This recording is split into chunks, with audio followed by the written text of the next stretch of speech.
You're watching Moments with Jill Walker. Today I'm talking about the word tempted. Maybe you've already figured out. It's the story of Adam and Eve, recorded in Genesis chapter 3. And God tells them in Genesis chapter 3 not to eat of the tree of the knowledge of good and evil. He tells them that, but they don't obey. And so Satan comes as a serpent and he tempts them.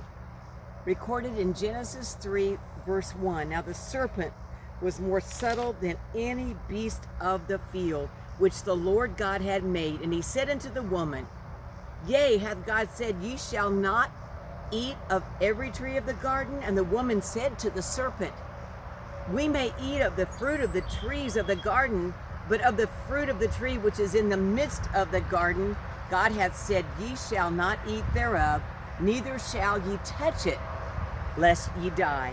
And the serpent said unto the woman, Ye shall not surely die, for God doth know that in the day ye eat thereof, then your eyes shall be opened, and ye shall be as gods, knowing good and evil. When the woman saw that the tree was good for food, and that it was pleasant to the eyes, and a tree to be desired to make one wise, she took of the fruit thereof, and did eat, and gave also unto her husband with her, and he did eat.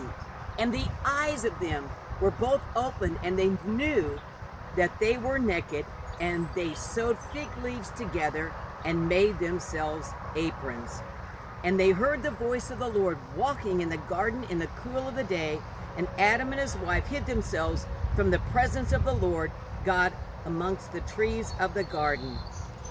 And then God called to them from that garden, and he asked them, God asked them, Who told you that you are naked?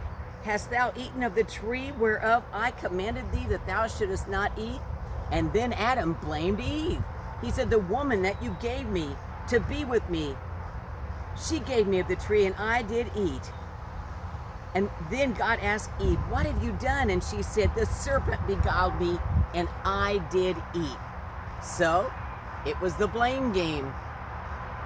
Adam blamed Eve. Eve blamed the serpent, which really was the devil. Today, it's not much different. People want to blame other people for their sins and what they're doing. Temptation alone is not a sin, but to give in to that temptation is a sin. It says in 2 Corinthians chapter 11, verse 14, And no marvel, for Satan himself is transformed as an angel of light. But it also tells us in 1 Corinthians 10:13, There hath no temptation taken you, but such as is common to man. But God is faithful, who will not suffer you to be tempted above that ye are able, but will with that temptation also make a way to escape, that you will be able to bear it. So this isn't the tree of the knowledge of good and evil, but it is my neighbor's tree. They were so kind to let me borrow today for this set, and I gave a picture of what it could have been like. You know, the Bible doesn't tell us that it was an apple.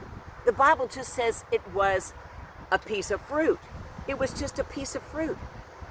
But Eve gave in to that temptation.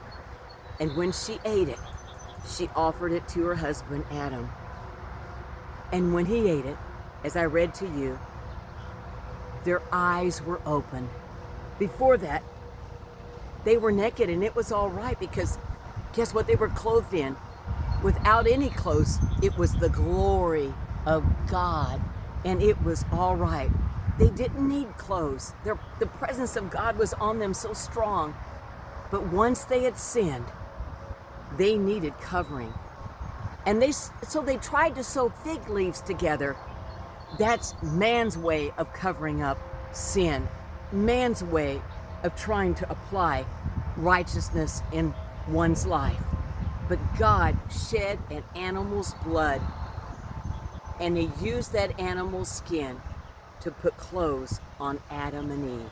Isn't that interesting? I will share part 2 of this story tomorrow on Moments with Jill Walker. Thanks for watching. You're watching Moments with Jill Walker. God bless you today.